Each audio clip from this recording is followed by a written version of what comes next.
Doutor Wagner, boa Oi, noite. tudo Muito bem? obrigada pela sua presença. Tá me ouvindo bem? Super, obrigado a você pelo convite. Um prazer estar aqui com você essa noite. Vamos tentar ajudar cada vez mais mulheres aí engravidando aos 40, aos 30 e como for necessário a gente vai ajudar. Exatamente. Bem, doutor Wagner eu não conhecia, e aí depois que eu conheci, eu falei, gente, como assim? Eu não conhecia. Na verdade, eu já conhecia sim da revista Crescer, mas eu nunca tinha trazido ele aqui, não acompanhava as redes sociais. E aí, quando eu trouxe a Laura Ancona, que contou a história dela, dos gêmeos, que ela teve um parto normal lindo, com 38, 37, 38 semanas, eu fiquei impressionada. E ela falou muito bem de você, e depois eu fui vendo que realmente tinha uma bagagem maravilhosa aí, né, da sua experiência. E estou muito honrada, viu, doutor Wagner, de verdade, de ter o senhor aqui hoje. E eu queria que você se apresentasse para a minha audiência aqui, quem ainda não te conhece, conta um pouquinho. Estava vendo o vídeo da sua trajetória, inclusive recomendo que depois vocês sigam o doutor Wagner e vão lá. Acho que é o segundo ou terceiro conteúdo que conta a trajetória dele, muito bonita realmente, muito inspiradora. Mas se apresenta, por favor. Obrigado, Aline. Bom, eu sou obstetra, na verdade nem falo mais que eu sou ginecologista, porque eu parei de atender ginecologia justamente para seguir talvez essa minha maior experiência e o meu maior amor pela ginecologia e obstetrícia. Então, eu sou formado, né, sou médico formado pela USP, fiz residência na USP, preceptor na USP, depois me tornei médico assistente da clínica obstétrica do Hospital das Clínicas e fiquei lá quase que 20 anos da minha vida e justamente aprendendo e trabalhando com gravidez de alto risco. Né? Lá existem subespecialidades e eu acabei me vinculando ao setor de gestações gemelares, né, gestações de gêmeos múltiplos, e fiquei lá 15, 17 anos, nem lembro, é um tempo longo. E aí, depois acabei vindo só para o consultório, porque a demanda é muito grande das pacientes, né? Essa nossa dedicação à obstetrícia não é uma coisa fácil. E aí eu precisei fazer escolhas e fiz a escolha de ficar aqui só no consultório, mas aí justamente me dedicando apenas à obstetrícia, faço baixo risco, mas eu tenho aí justamente sou conhecido também por atender muito essas gestações de alto risco e gestações gemelares. Isso mesmo. Bem, vale muito a pena, tá, gente, acompanhar. Tem conteúdos maravilhosos. Enquanto eu estava preparando essa live, eu passei lá pelo seu feed e tá de parabéns. Tem muita coisa boa. E aí, eu queria começar a nossa live falando o seguinte, que o Brasil, ele é conhecido por ser um dos mais cesaristas do mundo, né? A gente só perde aí, pelo que eu estava vendo, para a República Dominicana. A taxa de cesarianas que a OMS preconiza que seja de 10 a 15%, realmente para ser a exceção quando é necessário, no Brasil ultrapassa facilmente 55%, né? E aí o que chama atenção é que a gente olha para a tua conduta médica, então, para a humanização do parto e para realmente entender a importância que é um parto normal, né, gente? Porque a gente não está aqui sendo direita ou esquerda, eu sou normal, eu sou cesárea, não se trata disso. Acontece que quando o bebê nasce no tempo dele, do jeito dele, os benefícios são inúmeros. Então não é só uma questão de eu gosto ou não gosto. E aí eu vi que as suas taxas aí são então 70% de parto normal e cerca de 30% de parto normal em gestação gemelar. Então, assim, já começa quebrando mitos, porque qualquer médico que você vai e você tá grávida de gêmeos, você fala que você quer ter parto normal, ele vai rir da sua cara, vai falar, não, não se faz parto normal em gêmeos. Eu confesso, eu nunca tinha visto nem ninguém de gêmeos fazer parto normal do meu círculo aqui, a gente vê na internet, e é uma coisa que, poxa, você olha aquilo e você fala, não, então é possível. Ué, mas não falaram que não podia? Né? Então a gente vai quebrando tabus, quebrando rótulos, e isso é muito importante. Eu queria só que a gente iniciasse essa live falando dessa importância, então, desse atendimento individualizado, né, doutor Wagner? Que você vai olhar o que é possível fazer para aquela mulher, né, e o que é mais saudável para mãe e bebê. Acho que você colocou um ponto importante, né? A gente não tem coisas políticas envolvidas, né? Essa coisa de extremismos. O nosso compromisso também tem que ficar muito claro que nunca é com o parto. Nosso compromisso é com a mãe e com o bebê bem. E geralmente a gente vai fazer isso através de um parto normal, com segurança. Acho que esse é um tema que não pode nunca fugir de uma conversa entre o obstetra e sua paciente. Agora, a gente também tem que lembrar que o corpo da mulher foi feito, né? Foi desenvolvido aí, de certa maneira, para isso, né? Existe um orifício natural na mulher que foi feito para a saída do bebê. Então, por que não acreditar que talvez essa seja a melhor opção? Talvez não seja sempre, isso tem que ficar muito claro, né? Tem N indicações de cesárea, acho que também a gente deve hoje muito respeitar a autonomia da mulher, então não é que eu tenho 70% e eu obrigo elas a fazerem parto normal de maneira nenhuma, elas me procuram por isso. Muitas a gente até convence do contrário, mas aquelas que depois defendem, querem uma cesariana, a gente não tem nenhum problema em fazer, desde que ela esteja ciente dos prós e dos contras, do que ela está ganhando ou está perdendo em cada um dos lados, né? Então acho que isso tem que ficar sempre muito claro. Agora, realmente é uma vergonha olhar os números brasileiros, realmente a taxa de cesárea nossa é altíssima. Felizmente, muita coisa vem mudando nos últimos tempos, eu acho que esses radicalismos têm sua importância, porque essas pessoas que levantam essa bandeira e são mais fervorosas, felizmente trazem a discussão à tona e acabaram fazendo com que a gente tenha conseguido mudar muito disso. Já melhorou muito, né? Se você for olhar as estatísticas de hospitais privados, a gente vê uma melhora. Eu vejo uma demanda enorme de suítes de parto, os hospitais estão se mobilizando para isso. Então, isso é muito interessante. Agora, também tem um outro lado preocupante, né? A formação também dos obstetras, a experiência dos obstetras para executar. Porque o parto normal parece simples e realmente, 95% das vezes a gente não vai precisar fazer nada. Né? Acho que a gente está ali para ficar de goleiro, que eu brinco. Né? Eu brinco que as pacientes me contratam, me chamam para eu não trabalhar. Quanto menos eu fizer no parto, foi o melhor para essa paciente. Agora, naquele O melhor 5% que às parto é vezes... aquele que o médico menos trabalha, né, doutor? Exato! Teve uma vez que eu fiz um parto, o primeiro parto demorou, sei lá, 15, 18 horas, sei lá. E o segundo parto foi 3 horas. Aí o marido falou para mim assim, pô, doutor, esse aqui você quase não trabalhou, hein? Devia pagar metade, até brincou. Eu falei assim, na verdade você devia ficar feliz, porque quanto menos eu trabalho, quanto menos tempo eu fico aqui, foi melhor para todo mundo. Então, acho que assim, a ideia até do Exato. obstetra, do técnico especializado em alto risco, é que ele realmente não precise, mas é aquele seguro que, se você precisar, é alguém que teoricamente sabe ali desenrolar e sabe desfazer aí as complicações que a natureza impõe. Mas é isso, a gente tem que partir do pressuposto que aí 80, 85% das mulheres terão todas as condições de um parto normal e elas devem ser apoiadas para isso e devem ser informadas. E aí, quanto mais a gente puder mobilizar a população em relação a isso, seria o ideal para todos nós. Perfeito. E doutor, você falou uma coisa que é muito importante, né?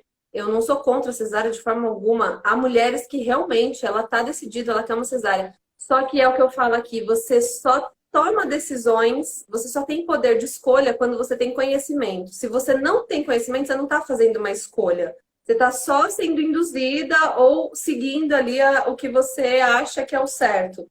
E falando nisso, falando em conhecimento, essa live é extremamente importante porque falar sobre gravidez aos 40, se você der um Google, qualquer profissional que você for, é sinônimo de risco.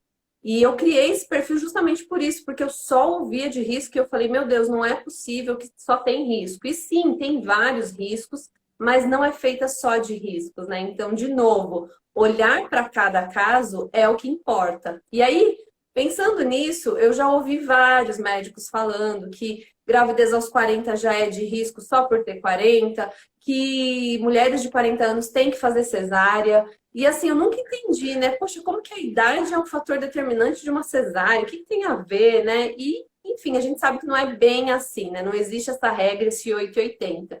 Porém, o Ministério da Saúde, ele considera que as mulheres que engravidam com mais de 35 anos, elas são gestantes de alto risco, porque elas estão mais vulneráveis aí a algumas doenças crônicas e coisas que a gente vai tendo com o passar dos anos. E aí eu queria te perguntar, né? Qual que é o peso da idade? Se a idade por si só já pode definir que aquela gestação vai ser uma gestação de alto risco, ou se não, o que que pesa mais, né? Esse histórico dessa mulher ou a idade por si só já vai definir? Eu acho que assim, em termos populacionais, quando você tem realmente uma recomendação do Ministério da Saúde, protocolos de hospitais e de serviços de saúde, é difícil você individualizar. Então, realmente, você cria categorias de acordo com estatísticas. Então, quando você olha as estatísticas de gestações acima dos 40 anos, você vai realmente encontrar mais complicações quando você compara com gestações de 30, quando você compara com gestações de 20. Então, faz sentido, de alguma maneira, você tentar subdividir esses grupos e tratá-los coletivamente dessa maneira mais ou menos igual. Não falando que a gravidez certamente assim, vai ter complicações, mas é uma gravidez que merece alguns cuidados, merece uma atenção especial. Acho que esse é o ponto. Agora, como você bem disse, individualmente a gente tem que tomar cuidado. Eu tenho N, se você olhar hoje a minha estatística da média das minhas grávidas, é mais ou menos 37, 38 anos, tá? E eu tenho, assim, N pacientes de 40, 42, 44 que estão muito melhor do que as meninas de 18, de 15, de 20, porque elas se cuidam, elas têm uma alimentação saudável, elas fazem atividade física. Então, obviamente, tudo isso conta. Então, essa mulher que se cuida, teoricamente, ela vai ter menor chance de ter uma hipertensão, ela vai ter menor chance de ter uma diabetes gestacional, uma diabetes tipo 2, e teoricamente ela meio que foge um pouco desse grupo geral. Mas ainda assim, a gente tem que lembrar que a mulher internamente, o seu útero, o seu ovário, infelizmente tem o DNA, né? Tem ali o tempo realmente de nascimento. Então, aquele útero às vezes nunca trabalhou, vai trabalhar com 40, 42 anos, o ovário é a mesma coisa. E infelizmente isso também implica em riscos. Então, não basta você também ser uma mulher de 40 anos extremamente saudável e achar que você minimizou todos os seus riscos. Até comentando aí uma coisa que apareceu na mídia recentemente, né, de uma ex-Big Brother, falando que existia uma dieta de modulação epigenética que ela fez e que a filha dela nunca ia ter câncer nem nada. Absurdo falar um negócio desse. Não é uma questão só de saúde. Gene é gene, né? Todo mundo sabe disso. É um absurdo alguém falar uma coisa dessa, mas enfim. Então, acho muito interessante Se que a gente fosse tenha tão que... simples assim, a gente já estava com a cura do câncer, né? Nem se falaria mais de câncer, né? Pois é, e todo mundo vivendo até os 150, até os 200 anos, sei lá eu. Sim, infelizmente não. Agora, realmente, acho que a gente deve individualizar cada uma dessas mulheres e tratar individualmente, né? E também não rotular todo mundo, porque existe um termo, né, gestante idosa. Não sei se o pessoal já deve ter visto isso em algum Ah, eu lugar. acho terrível. É um termo horrível, exatamente, é pejorativo. Então, assim, eu não uso isso nunca, mas existe. Se você olhar na literatura, tem gestantes idosas acima dos 35 anos. Uma besteira, né? Acho que assim, óbvio, agora sim, ter 40 anos, sim, é um sinal de alerta, precisa ficar atento. É igual a gravidez de gêmeos. Toda gravidez de gêmeos é Sim, considerada de risco. Mas o que a gente vai fazer? sim. Vai fazer intervenções uma atrás da outra? Não, mas a gente vai olhar com um olhar diferente. Então, quando a gente fala de gestações acima dos 40 anos, por exemplo, então é isso, a genética é outra. Então, vamos ficar atentos a malformações, síndromes cromossômicas, uma incidência maior de abortamento. Eu acho que você postou hoje, né, uma tabela mostrando a taxa de aborto de acordo com a Sim. idade. Infelizmente, isso é estatístico. Agora, vale a pena se cuidar, vale a pena se preservar, ter uma gravidez saudável. A Flávia é uma colega do Rio que eu gosto bastante, acabou de escrever atividade física na gestação. Pois é, tem que ter hábitos saudáveis para a gente tentar justamente mimetizar essa mulher dos 40 anos de hoje com aquela mulher de 15, 18, de 1800, que dava tudo certo na gravidez dela na maior parte das vezes, e conciliar a segurança que a gente tem hoje. Então, acho que esse é o ponto de equilíbrio que Perfeito. a gente deve ter. Perfeito. E olha, gente, é isso. A palavra é equilíbrio e bom senso, porque infelizmente tudo está muito polarizado, tudo está muito dividido, é muito 880. Outro dia eu trouxe um conteúdo aqui falando das chances de engravidar aos 40, falando das recomendações. O post foi escrachado, todo mundo falando que eu não acreditava que a mulher engravidava naturalmente aos 40, e eu não falei nada disso, né? Então, assim, o que a gente tem que entender é as chances diminuem de gravidez, sim, aos 40 anos. Isso significa que você vai ter que fazer uma FIV? Não, não sei, né? E mais, não significa que vai ter, tanto que muita gente coloca todas as fichas na FIV. Gente, FIV que dá certo de primeira é raro, e mesmo quando ela é muito bem sucedida, as chances são 30%, 40%.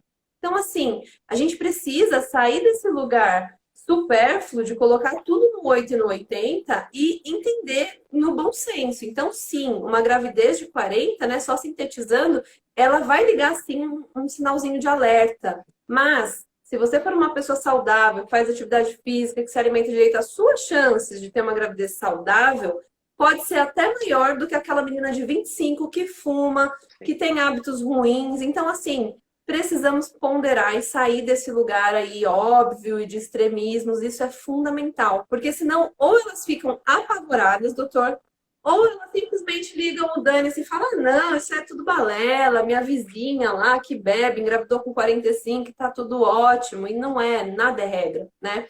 Então, muito bem pontuado. E aí, uma outra coisa também que eu gostaria de saber até coloquei lá na enquete, foi muito boa a participação e muita gente ouve muitas coisas sobre gravidez aos 40. A taxa de prematuros é maior nas mulheres que têm aí 37, 38, estão nessa faixa dos 40 anos? Ou isso não vai ter nada a ver com idade? E como que é isso? Como que calcula esse risco de prematuridade também em relação à idade?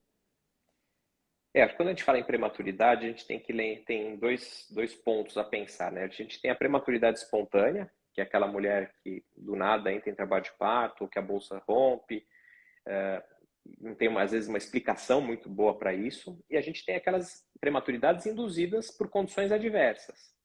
Então você tem lá uma mulher que está com uma pressão alta gigantesca, ela abriu aquele quadro de HELP, o fígado dela está deteriorando, você tem que fazer o parto com 32 semanas porque o tratamento é esse.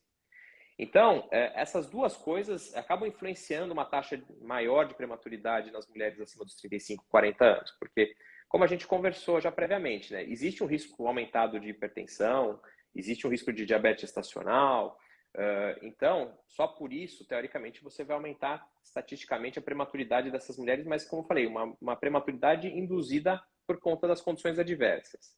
Agora, alguns trabalhos mostram também que existe uma chance maior de uma prematuridade espontânea. Até porque também as gestações gemelares aumentam também essa taxa. Isso também confunde um pouco os números. Porque você colocou também na sua enquete, vou dar um spoiler aí, mas se engravidar depois Por dos 40, favor. aumentava a chance de gravidez de gêmeos. E sim, né, após os 35 anos, espontaneamente, essas mulheres têm maior chance de gravidez gemelar. E, consequentemente, elas têm maior risco de um parto Mesmo que prematuro. natural.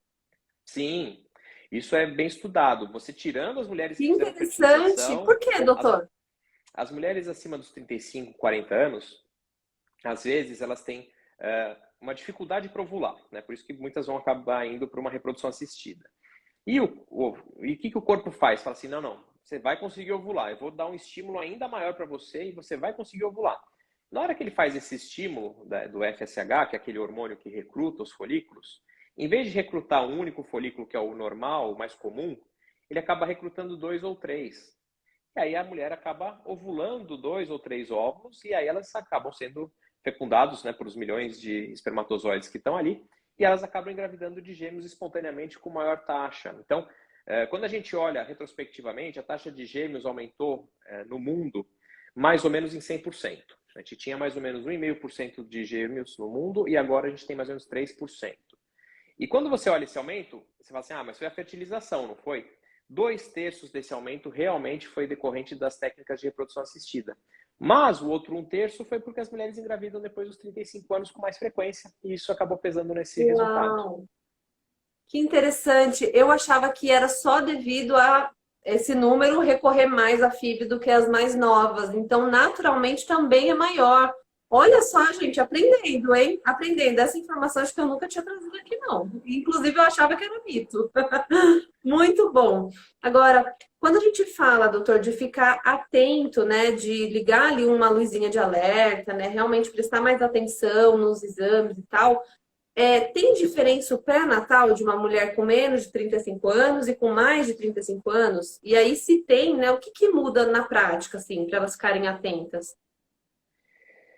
Como a gente tem um risco maior dessas complicações todas que a gente já conversou, de hipertensão, diabetes, a gente tem, infelizmente, um risco maior de óbito fetal, de insuficiência placentária, bebês que crescem abaixo do peso. Como eu falei, isso é populacional, não é individual, né, para a gente não causar aqui um desconforto para quem está nos ouvindo. Como existe essa chance maior, geralmente o que a gente vê em guidelines internacionais, inclusive, é que realmente você deve ficar mais atenta, por exemplo, à movimentação fetal.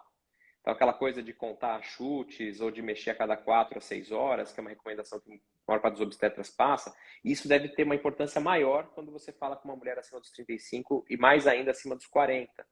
Porque você pode detectar aí algum grau de sofrimento fetal, talvez só com essa história clínica dela. Então, essa é uma mudança de orientação. Em relação às nossas avaliações, muitas vezes a gente começa a fazer ultrassom com mais frequência, né? Uma mulher de baixo risco, quando ela está fazendo um pré-natal, teoricamente ela pode fazer os 2 morfológicos e está excelente. Não precisaria fazer mais nenhum ultrassom, só medir a barriga com a fita métrica. Se sair dali, aí sim fazer um ultrassom, se tiver alguma condição que apareça, ela vai fazer. É óbvio que no Brasil a gente faz muito ultrassom, mas quando a gente vai para o Japão, para a Europa, é isso. São 2, 3 ultrassons na gravidez inteira, fazendo isso no particular, não fazendo no SUS. Agora aqui não, aqui a gente já tem esse hábito. Agora nessas mulheres, realmente, a gente deve intensificar. Então vale a pena você fazer, por exemplo, o que a gente chama de perfil biofísico fetal nas mulheres acima dos 40, depois aí de 32, 34 semanas. Então você fica mais atento ao líquido amniótico, você fica mais atento ao fluxo da placenta, você fica mais alerta nas medidas de pressão. Então você vai tentando se cercar de todos esses cuidados, né? Isso falando já no final da gravidez. Quando a gente fala do início de gestação, a gente tem obviamente uma preocupação com a questão dos riscos de abortamento. Agora, nessa fase a gente não tem muito onde mexer, isso que é o duro, porque toda essa parte genética não tem o que a gente faça para mudar.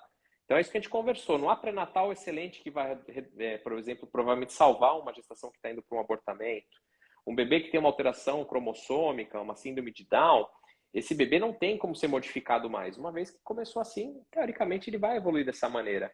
Então, a recomendação, né, se a gente fosse pensar em prevenção primária de todas essas complicações, o ideal é falar para vocês, olha, você que está nos assistindo, engravide o quanto antes. Mas assim, nem todo, não é, é fácil chegar aqui e falar isso, mas assim, ninguém sabe qual é o contexto desses casais, dessas famílias.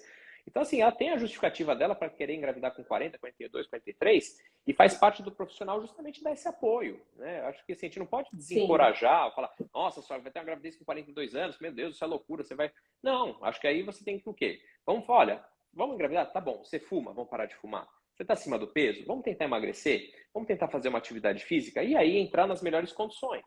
E aí, durante o pré-natal, como você bem colocou, fazer um pré-natal mais cuidadoso. Então, acho sim que vale a pena ser atendida por um profissional que tenha uma experiência em alto risco. É diferente, né? Lá no HC, quando eu falei, é tudo bem segmentado. Lá existia, deve existir ainda, um ambulatório para as grávidas acima dos 40, porque existe suas particularidades. Agora, é isso, vamos individualizar cada caso. Perfeito, perfeito, doutor. Agora a gente está falando aqui, claro, começamos falando de idade, que é o que mais interessa aqui para o perfil, porque de fato existe, isso eu tenho falado muito, existe uma falta de informação muito grande, tanto nossa, enquanto mulheres e tal, quanto da informação médica mesmo que a gente tem ao longo da vida, porque eu acho que a mulher é o único ser humano que vai no médico sem estar doente. Todo ano a gente está lá para fazer o preventivo, para ver como é que tá.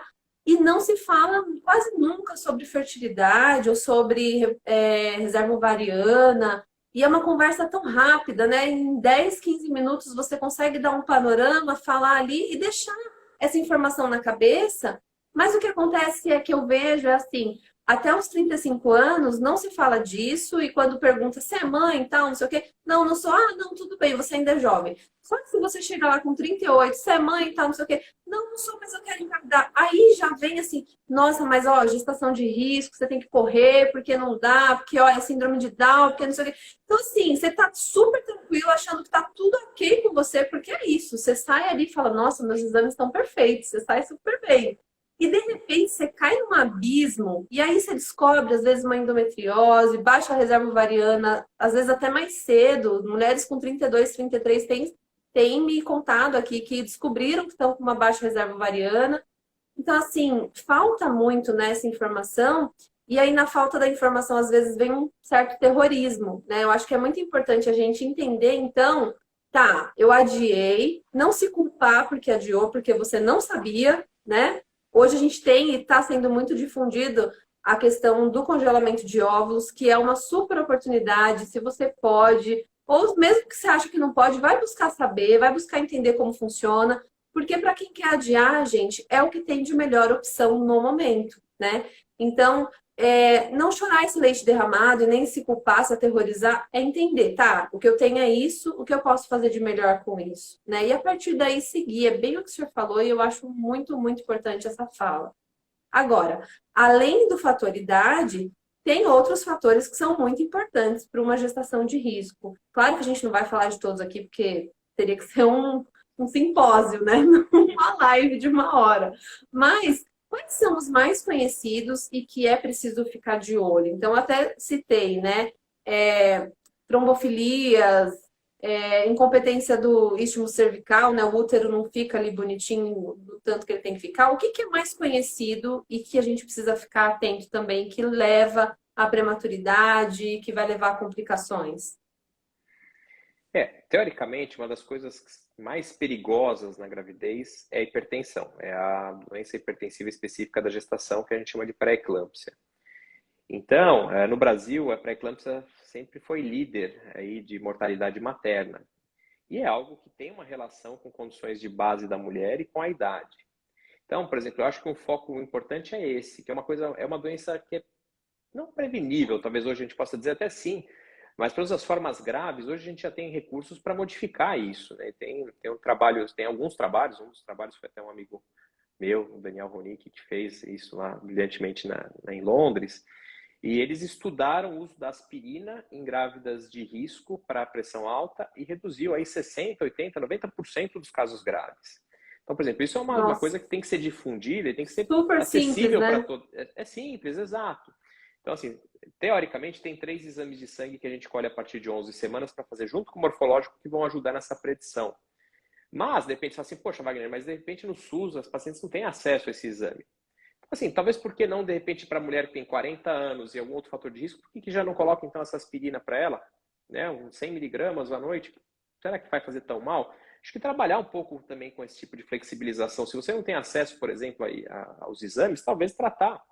Hoje a gente trata as grávidas de gêmeos, boa parte delas com aspirina, porque a gente já sabe que é uma condição de risco. Então, se você já reduz esse risco lá na frente, é sensacional, né? Você está pegando justamente uma parcela grande de mulheres que iriam ter complicações graves e você está conseguindo modificar isso. Agora, Uhum. essa questão agora saindo um pouco do tema da pré-eclâmpsia, falando um pouco das trombofilias, as trombofilias me incomodam um pouco, assim, acho que é uma doença, uma síndrome meio de moda, assim, né? Existe um exagero em relação à trombofilia. A trombofilia não tem essa incidência tão grande assim na população, né? Não é o grande responsável pelas perdas precoces e também não é responsável pelas perdas tardias na maioria das vezes. E aí, assim, você tem um público grande, né, que faz reprodução assistida, e assim, as clínicas de reprodução têm por hábito hoje colher todo esse perfil, essa pesquisa de trombofilia. São poucas as clínicas que não fazem isso.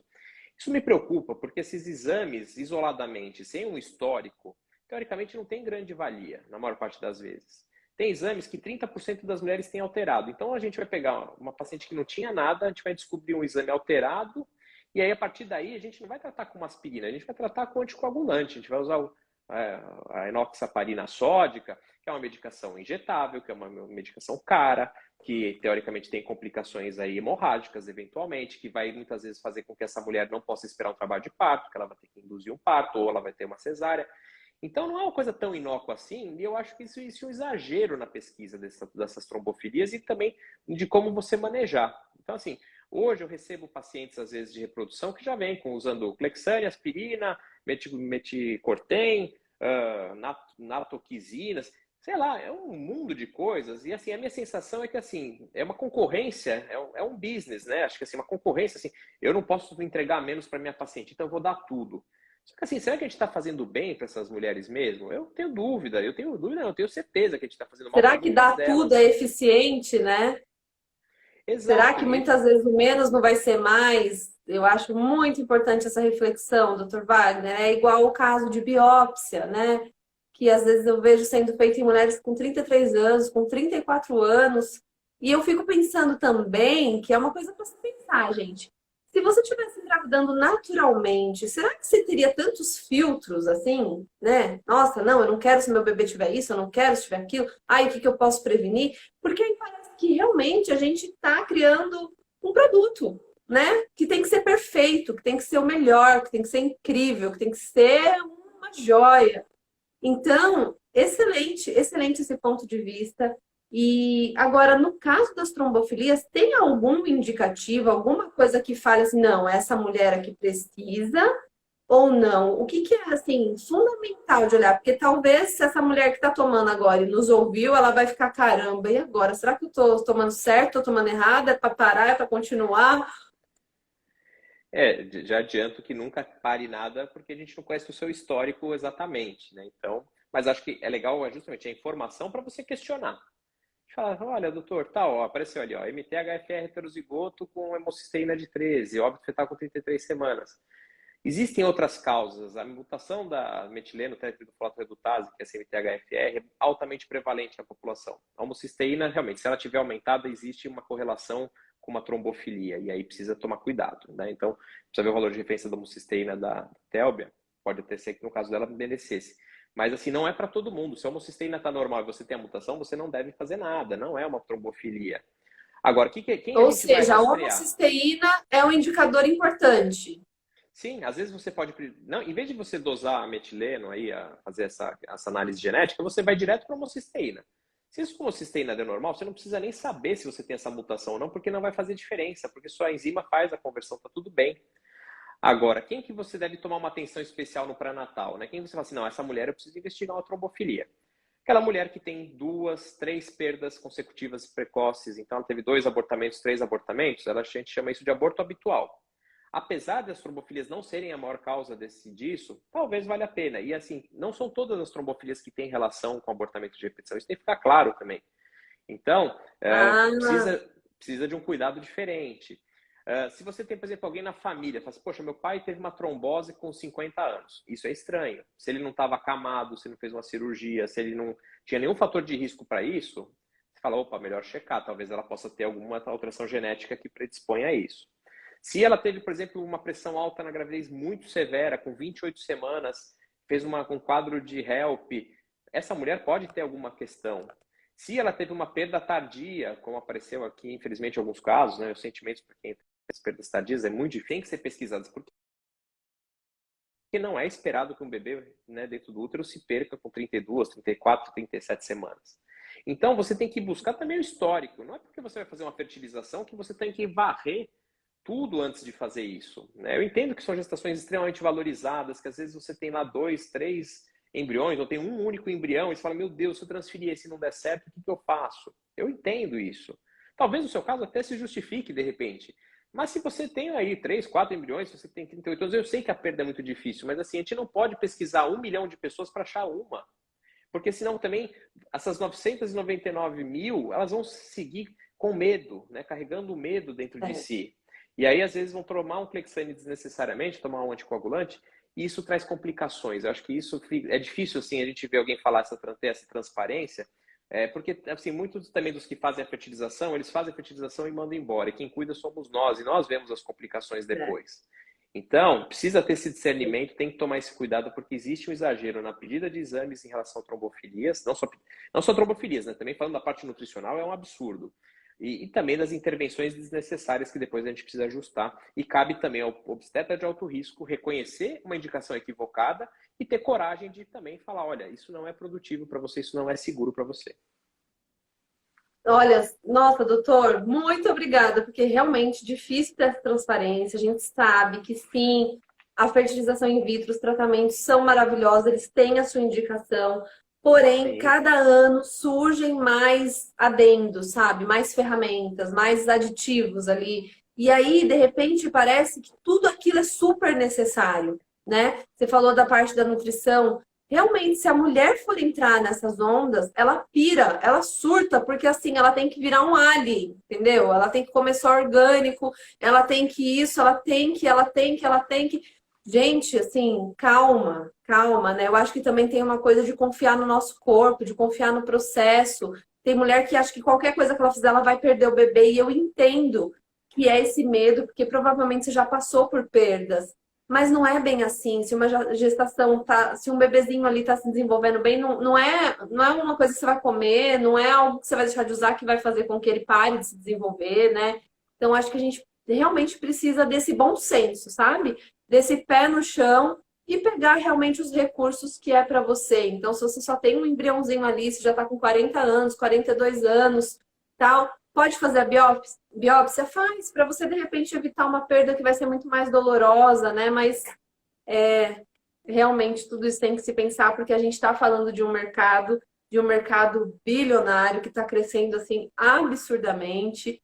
E eu estou vendo que a questão da fertilidade, eu falo disso assim, todos os dias vai fazer 3 anos.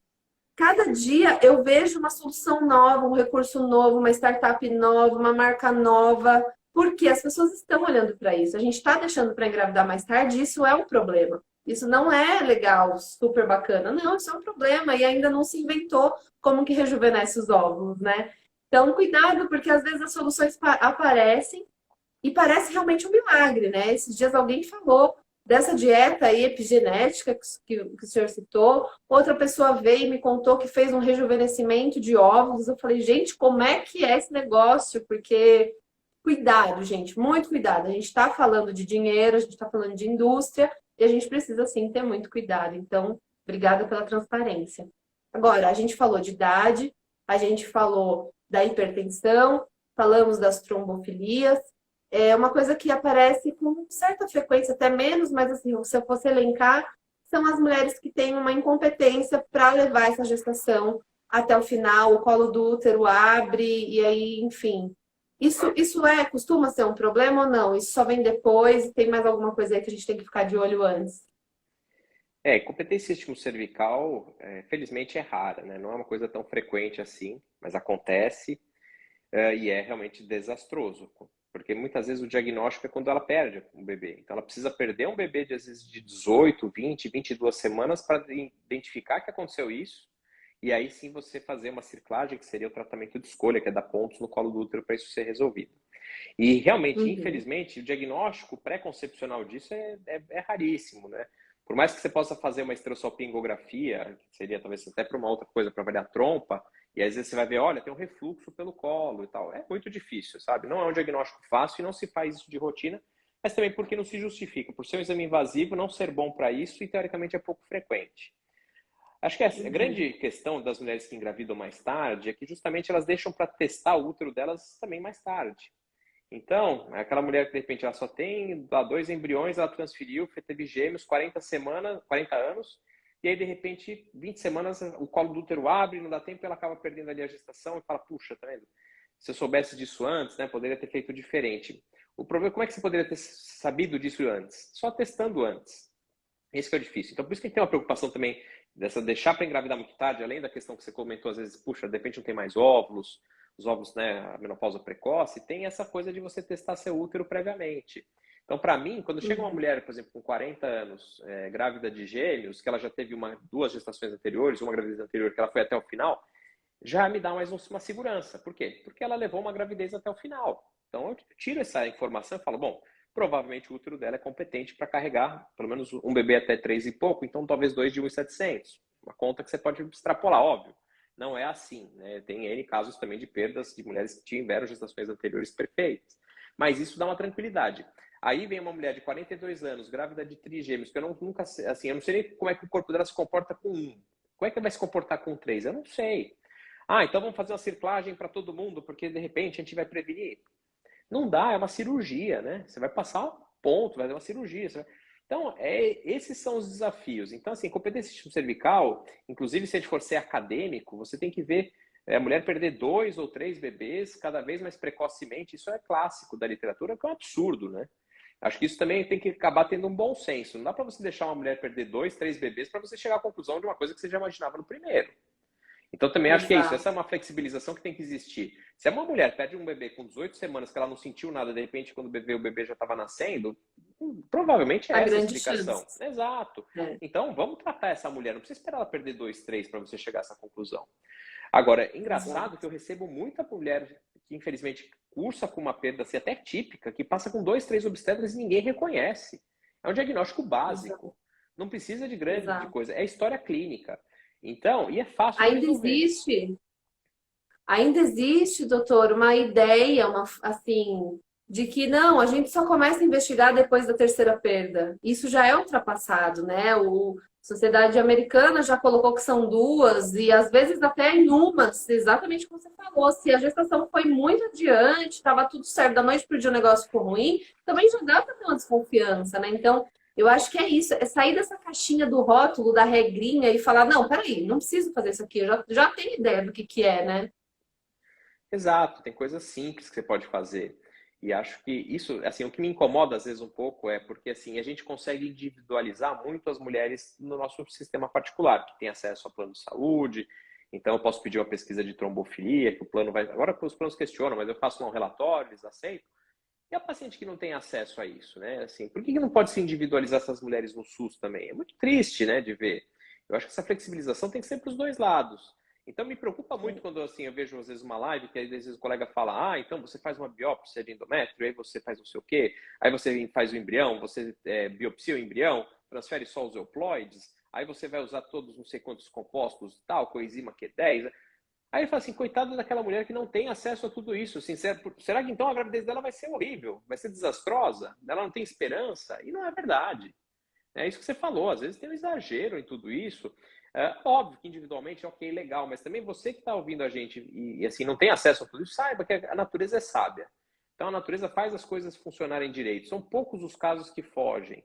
Agora, se ajude, né? Então, é isso, faça uma dieta Exato. legal, evita comer coisas ultraprocessadas, faça uma dieta adequada, faça atividade Exato. física, que é isso você vai conseguir justamente ter uma qualidade, ter um sucesso na tua gravidez.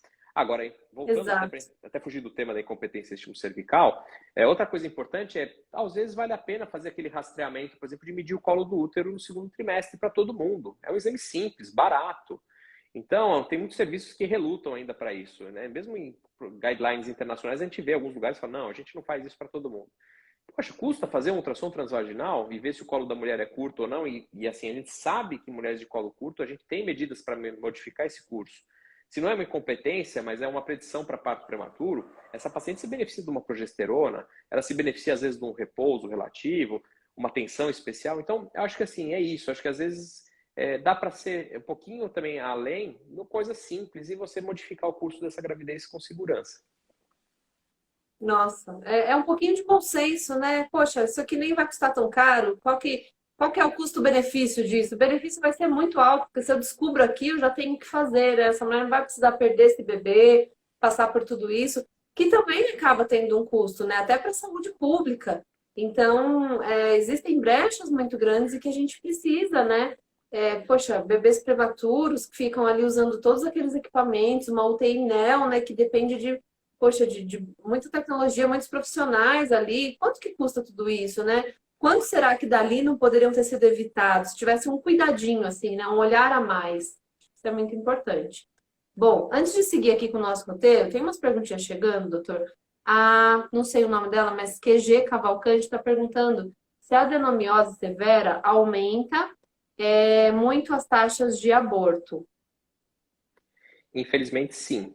Então, a adenomiose, para quem às vezes não está inteirado do assunto, é uma endometriose do útero, né? Basicamente, as células que descamam na menstruação, teoricamente, elas invadem a musculatura do útero. Tem as mulheres que têm endometriose que essas células migram ali para a pelve, até um mecanismo que ainda ninguém sabe ao certo por que acontece em algumas mulheres ou não. Mas a adenomiose tem essa coisa da endométrio infiltrar na musculatura do útero.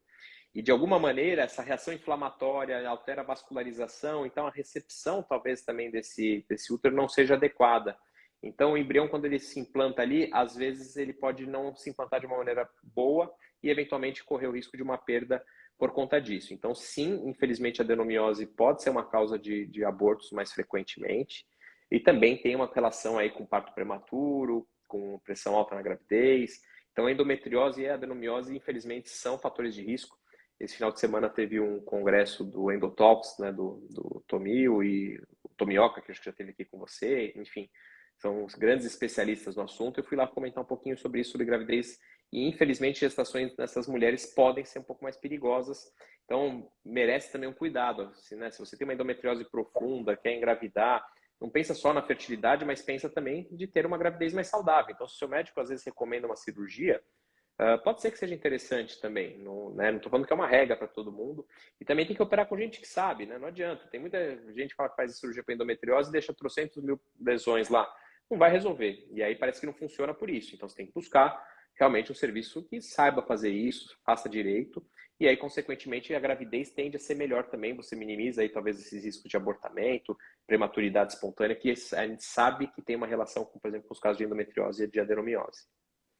Uhum. E isso é porque faz uma alteração anatômica ali no útero, né, doutora? É como se não coubesse no mesmo ambiente um bebê e todas aquelas lesões, ou enfim, o que fica ali de ruim. É por isso Porque a gente ouve muito falar sobre a fertilidade, né? Não é muito falado que uma gravidez de quem teve ou tem endometriose, adenomiose, vai ser também mais difícil. Infelizmente, sim. Os trabalhos mais recentes mostram essa relação com gestações mais difíceis em mulheres com endometriose e adenomiose, independente de fazer fertilização para engravidar.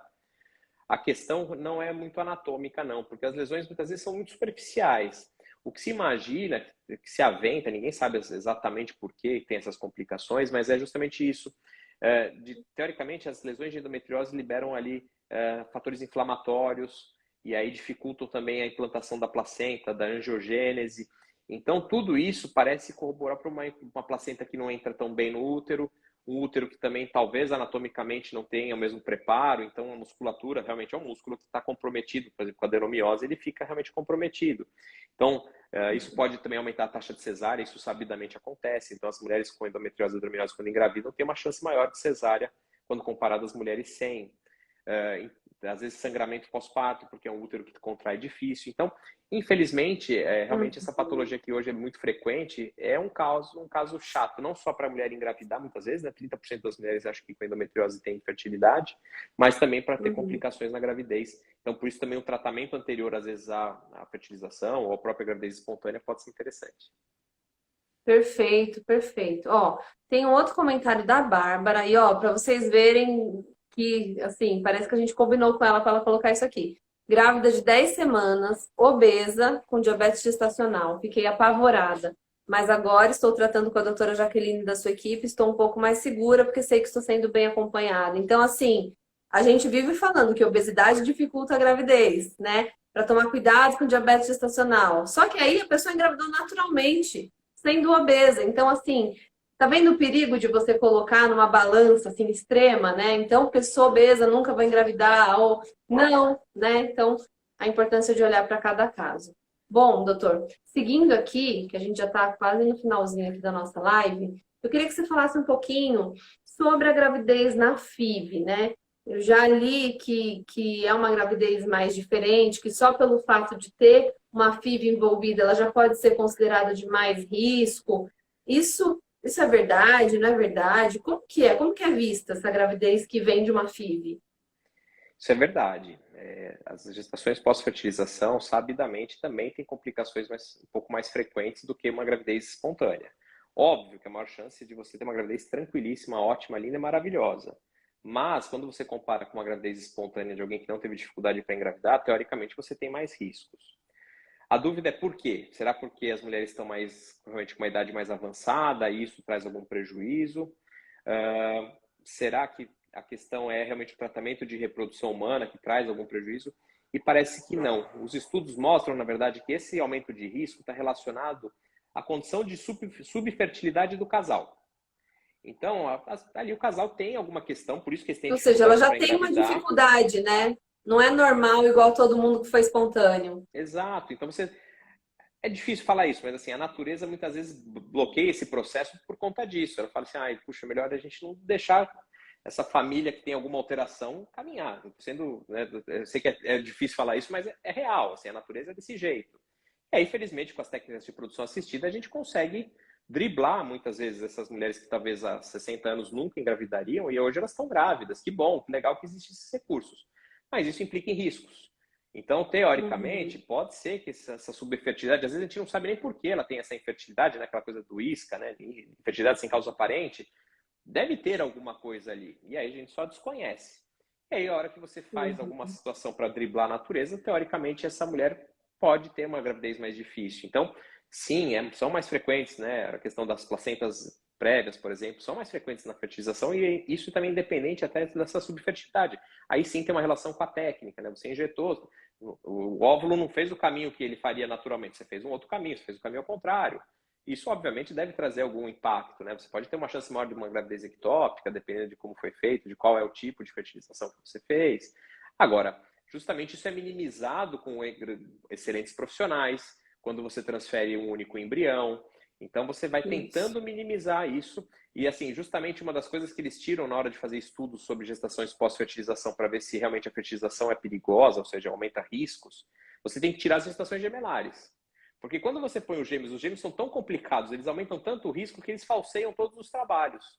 Então, quando você vai estudar, você tem que estudar gestações normalmente únicas, porque você vai ver realmente... Uma categoria à parte, né? Vamos pegar o que é único. E você tem que tirar a questão da idade, enfim. Então, são difíceis esses trabalhos, né? Talvez a gente fale assim, mas tem outros trabalhos que não mostram que piora realmente a evolução de uma gravidez pós-fertilização. Isso é duvidoso na literatura, mas em consenso, sim, a gente que lida aqui no dia a dia, a gente percebe algumas dificuldades adicionais. Isso também não quer dizer que você não possa engravidar. Eu acho que, assim, até um alerta, e assim, não é porque para puxar a sardinha para o meu lado, né, dessas coisas, mas assim, eu vejo muita mulher que investe mundos e fundos numa fertilização e ela engravida e aí ela consegue, e aí chega na hora de escolher o obstetra, ou ela fala assim, ah, não, eu não vou fazer com o médico do convênio, não vou gastar dinheiro com isso, e ela ainda não entende a importância desse acompanhamento mais especializado. Ou às vezes ela fala assim, às vezes tem uma questão do apego, né? Que isso também me incomoda um pouco. Ah, eu vou fazer com o médico da fertilização acompanhamento pré-natal porque, eu gosto tanto dele. Mas assim, honestamente, a maior parte dos médicos que fazem reprodução humana não sabe fazer obstetrícia de alto risco. Como eu também não sei fazer fertilização como eles fazem. A gente é Porque não subespecializado é aqui o em dia São a Paulo. dia, né? Exato. E O assim, dia a tem dia muito. dele é transferir o embrião, é preparar o endométrio, é fazer a medicação ali, é realmente. E aí depois as coisas lá na frente complicam. E assim, muito obstetra resolve as coisas fazendo parto. Isso também é uma coisa que tem que ficar, às vezes não aparece, porque assim, começa a complicar. O que o obstetra que não sabe fazer, não sabe o que fazer, o que ele faz? Ele faz o parto, leva para o berçário e fala, agora a pediatria é com você. Se o bebê vai nascer com 26, 28 semanas, eu tirei vivo. E não, talvez nem sempre isso é o melhor. Às vezes você falta o conhecimento para você medicar, para você acompanhar com ultrassom seriado. Então a gente vê isso e às vezes não percebe. Quem é leigo fala, mas puxa, o médico foi ótimo, ainda tirou meu bebê com 26 semanas, salvou. Aí eu vou ver a história, às vezes eu falo, meu Deus, eu não precisava ter saído tão cedo, né? Talvez faltou um pouco de conhecimento.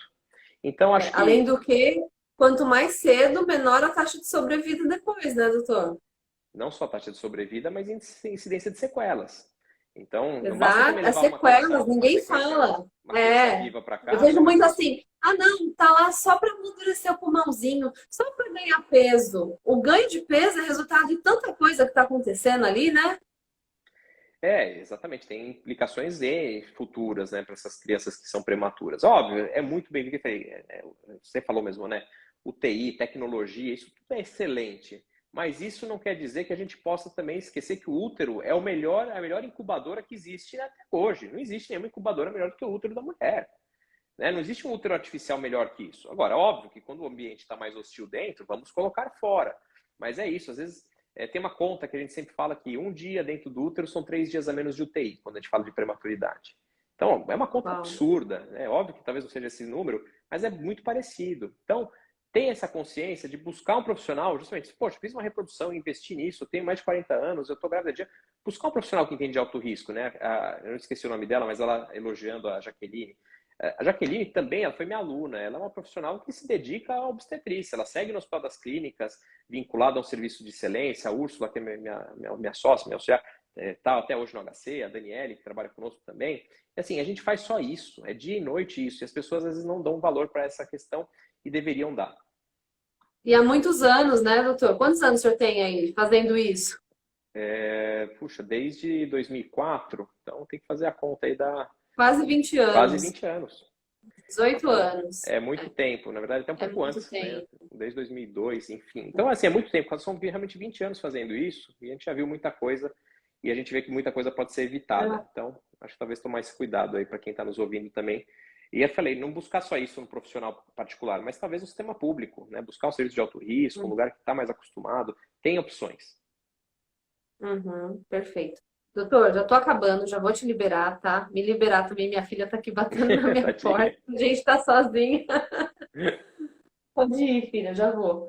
Ó, chegou uma pergunta que eu acho só importante a gente falar, que é sobre o metilfolato. O metilfolato faz com que uma gravidez seja mais segura ou previne síndromes? Teoricamente, não, né? Não vai prevenir síndromes. Na verdade, o uso do metilfolato para a população em geral é para prevenção de defeitos do tubo neural. O que é isso, né? É a formação do sistema nervoso do bebê, para evitar que ele tenha, por exemplo, aquela mielomeningocele. Então, a ideia do metilfolato na gravidez, essencialmente, é essa. Pode ajudar, porque ajuda na replicação celular, no DNA, até pode ter um componente. E sempre lembrar que você às vezes engravidou e falou, puxa, engravidei e não estava tomando metilfolato, e elas ficam desesperadas, achando que isso pode ser um problema. De lembrar que, teoricamente, a farinha do nosso país é enriquecida com ácido fólico, né? Então, você não é que você também está zerada nisso, né? Não é que você engravidou desatenta e vai ter um prejuízo por isso. Mas, se você puder usar, sim, é melhor. Se você não tem acesso ao metilfolato, também usar o ácido fólico não é também nenhum bicho de sete cabeças, porque, assim, hoje todo mundo, ai, metilfolato, o ácido fólico. O ácido fólico tem a sua importância, a gente usou por anos, no sistema público a gente usa e usa com segurança e é muito bom, sim. Agora, o metilfolato acaba sendo subproduto, algumas mulheres têm dificuldade da conversão, talvez seja mais interessante.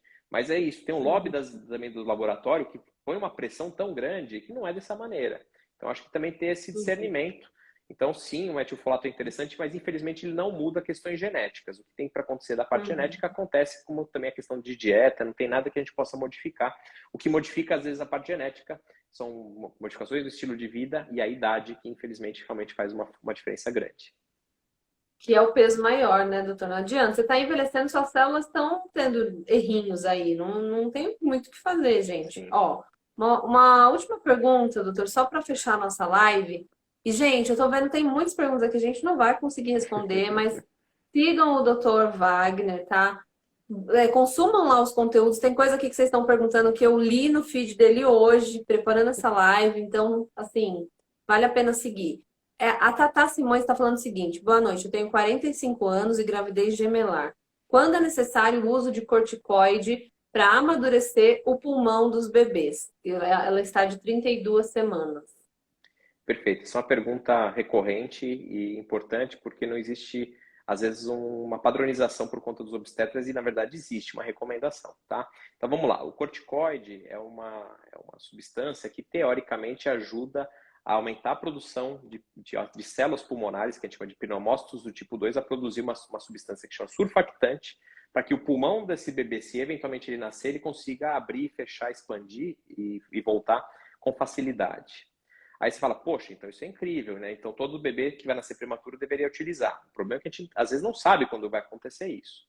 Aí de repente alguém que está grávida de gêmeos fala, bom, se existe essa chance, existe uma medicação, por que a gente não faz então com 28, com 30, com 32, 34 semanas, e a gente vai protegendo essas crianças durante toda essa fase. O problema é que os trabalhos mostram que mais de 3 ciclos de corticoide já podem ser deletérios para o bebê, os bebês começam a crescer menos. Então, o que eu brinco é como se a gente tivesse um revólver com 2 balas e a gente pretende não usar nenhuma. Mas se a gente for usar, a gente tem que usar na hora certa.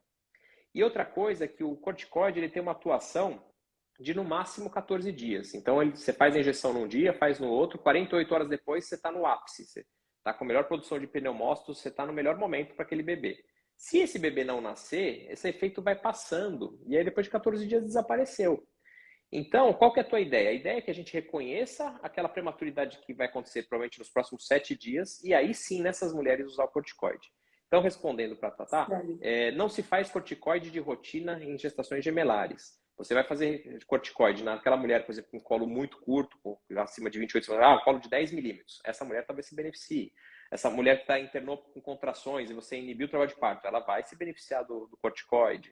Se você vai fazer o parto prematuro, uma monocoriônica monoamniótica, que você vai fazer com 33 semanas, 32, você vai fazer o corticoide antes do parto. Então, o corticoide é excelente, mas não para ser utilizado de maneira rotineira, sem indicação precisa. E, além de tudo, é uma medicação que incha, que aumenta às vezes a pressão, que piora a diabetes gestacional. Então, não é uma medicação também completamente inócua, por isso que tem uma indicação precisa. Assim como a progesterona, né, doutor? Que a gente acha que é incrível, maravilhosa, mas eu vi lá no conteúdo seu que, né, aquela ideia de que, se não faz bem, mal também não vai fazer, caiu por terra aí com um trabalho importante que teve, né? Então tem que ter a sua indicação. Exato, tudo sempre vai mudando. Outro dia saiu do paracetamol, que parece que poderia ser perigoso em altas doses. Então, assim, na gravidez é isso, menos é mais, né? Como diz esse ditado para tudo. Então, tomar cuidado, usar quando é necessário. Agora, não usar de maneira indiscriminada, porque é isso, às vezes a paciente vem com pacotes, né? Ela vem com corticóide, ela vem com a progesterona, e assim, tem que ter evidência. Infelizmente, não dá para trabalhar só no achismo, a gente tem que ter evidência científica. Então, o meu mestrado justamente foi na questão da progesterona em gêmeos, que não mostrou benefício. Eu queria ter feito um trabalho que eu tivesse descoberto uma coisa incrível. Não descobri, mas eu confirmei o que também a gente já havia vendo, que não funciona para prevenção de parto prematuro em gravidez gemelar, sem antecedentes aí de risco. Uau, uau. Gente, ó, super aula. Doutor Wagner, muito, muito obrigada pela sua disponibilidade, pelo tempo aí na agenda para falar com a gente. Eu que agradeço o convite, foi um prazer estar aqui com vocês. Boa noite para vocês, viu? Tudo de bom, muita saúde, se cuidem e façam tudo que está no seu alcance. Aquilo que não está no seu alcance, não se martiriza, tá bom? É isso que o doutor falou, a natureza é sábia. Beijo para vocês, boa noite, ó. Fiquem com Deus. Tchau, doutor. Tudo de Tchau, tchau, bom. boa noite. Obrigada. Obrigado, igualmente.